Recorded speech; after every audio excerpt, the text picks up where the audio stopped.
Assalomu alaykum berni xalqim, berni texnika obunachilari.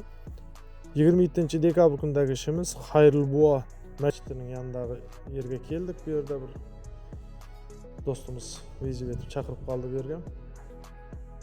Ko'rishingiz mumkin, orqa tarafi polni 80% chaga bilan qoplanib yotgan ekan. Burni uchib netib, cho'rdib polni atizet ochib berdik. So'g'asini deyin chiqarib, malxonasini uyib tashladim. Malxonasına baradigan yo'llarni ham ishladik.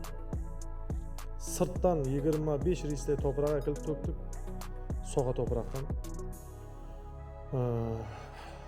So'g'aning ustidan 40 santiday bilan to'proq to'kib, yayib, polni dehqonchilik e'tiboratini etib, cho'tga taxlab berdik. Shunday xizmatlar kimga kerak bo'lsa, berni texnikadan uzoqlashmanglar. Kanalda yangilar bo'lsa, podpiska tugmachasini bosib qo'yinglar. Hammaning ishlarini omad, yangilarni yaxshi kutib olmoq hammaga nasib etsin.